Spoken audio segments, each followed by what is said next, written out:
Pemirsa Kejaksaan Agung mengungkap korupsi penyediaan infrastruktur Base Transceiver Station (BTS 4G) dan infrastruktur pendukung Kemenkominfo. Seberapa penting kasus ini diungkap Kejaksaan Agung dan bagaimana kira-kira pengembangan dari kasus ini? Kami akan membahasnya dengan Muhammad Farhan, anggota Komisi 1 DPR dan peneliti dari Pusat Studi Anti Korupsi Pukat Zainur Rohman. Sebelumnya kami juga telah mencoba menghubungi Kapus Penkum Kejaksaan Agung Iketut Sumedana, namun beliau ada kegiatan lain. Baik, apa kabar Bapak-Bapak?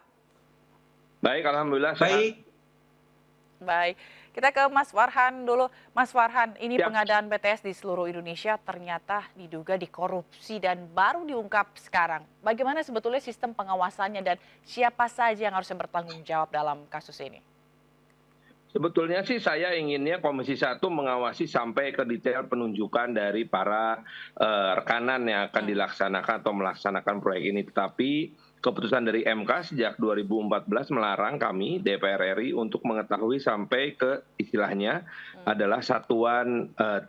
Karena satuan 3 dari APBN adalah menentukan spek dari barang yang dibutuhkan oleh negara serta ikut mengawasi bagaimana jalannya pelaksanaan lelang tersebut. Jadi, pengawasan yang bisa dilakukan sama DPR RI adalah hanya di pangkal dan di ujungnya saja. Di pangkalnya yaitu penentuan program dan besaran anggaran APBN, serta di ujungnya kita akan bertanya kepada pemerintah mana hasilnya. Sedangkan dari mulai penentuan anggaran sampai kemudian pembangunan dan delivery itu sayangnya kami dari DPR RI tidak bisa melakukan pengawasan tersebut. Baik, kalau Mas Farhan ngelihat sendiri kualitas BTS yang udah dibangun saat ini menurut Mas Farhan gimana? Kalau yang kami lakukan kunjungan ke beberapa wilayah, di antaranya di Aceh, kemudian juga di Nusa Tenggara Timur dan Sumatera Barat, kondisinya sih operasional ya. Artinya gini, kita kan bukan seorang ahli IT dan juga bukan seorang engineering yang misalnya bisa membedakan mana device yang kualitasnya lebih baik A atau B. Tetapi kita mewakili masyarakat, maka yang kita lakukan adalah melakukan pengujian. Apakah memang betul BTS tersebut memberikan akses lebih mudah kepada masyarakat dan bagaimana kualitasnya, serta memastikan distribusi tersebut terjadi. Maka yang kita lakukan adalah bertemu dengan kelompok-kelompok pemegang atau pemangku kepentingan di daerah, mulai dari bidang pendidikan, bidang UMKM, sampai ke pemerintahan dalam hal ini dinas Kominfo di provinsi dan kota kabupaten, begitu.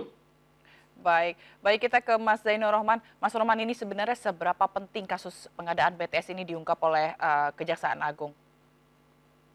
ya kasus ini sangat penting ya. Kenapa? Karena kan program untuk membangun BTS di wilayah terluar, tertinggal, dan terdepan itu tujuannya untuk inklusi digital dan juga ada transformasi digital. Nah, dengan kejadian korupsi yang terjadi di Kominfo ini, kita melihat pertama dari sisi jadwal terjadi kemoloran, hingga saat ini juga proyek ini tidak sesuai dengan jadwal, padahal awal mulanya proyek ini ingin dikebut untuk mempercepat transformasi digital ketika dunia masih berada di pandemi COVID.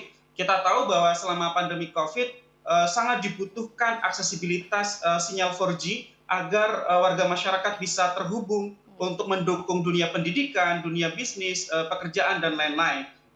Kemudian ketika terjadi korupsi, kita melihat di sini ada problem tidak kunjung selesainya proyek ini, sehingga tujuan untuk inklusi digital dan juga transformasi digital itu tidak tercapai. Yang kedua, menurut saya kasus ini sangat penting untuk diungkap sampai tuntas. Kenapa? Karena kasus ini merugikan keuangan negara yang menurut saya sangat besar gitu ya. Nilai proyek di paket 1 dan 2 itu sekitar 9 triliun, sedangkan di paket 3, 4, 5 sekitar 18,8 triliun. Sedangkan nilai kerugian keuangan negaranya ditaksir juga triliunan rupiah. Nah, kita melihat bahwa ada menurut saya ya niat jahat dari awal.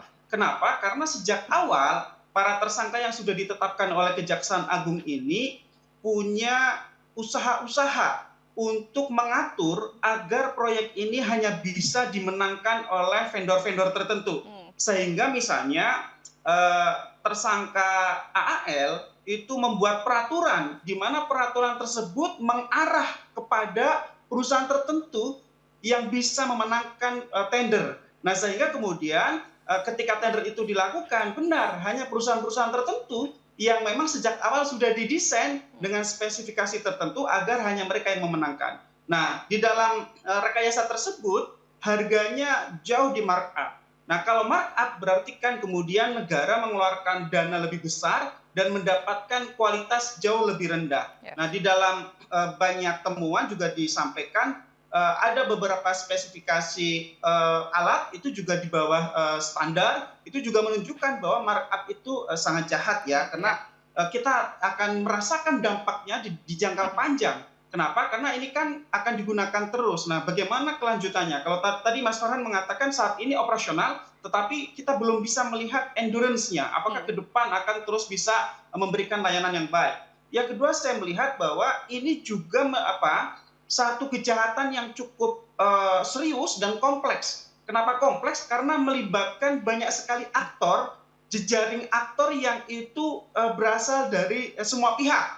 Dari pihak pemerintah sendiri, BLU Bakti, dari vendor ada direktur utama yang berinisial JMS, dan juga ada, mohon maaf ini, dari instansi perguruan tinggi sebagai seorang tenaga ahli yang juga terlibat menyediakan kajian teknis, yang kajian teknis tersebut dibuat untuk mengakomodir kepentingan dari tersangka Pak Dirut agar bisa lancar upaya untuk mengarahkan kepada perusahaan-perusahaan tertentu. Jadi saya melihat ini hampir-hampir adalah kejahatan yang sempurna, tetapi tidak ada kejahatan yang sempurna. Kenapa? Karena kemudian kejaksaan berhasil terus menyelidiki ini sampai kemudian dinaikkan menjadi penyidikan dan sudah ditetapkan tersangka. Ada 3 orang dari pemerintah AL, juga dari swasta dan juga dari tenaga ahli yang memberikan dukungan kajian.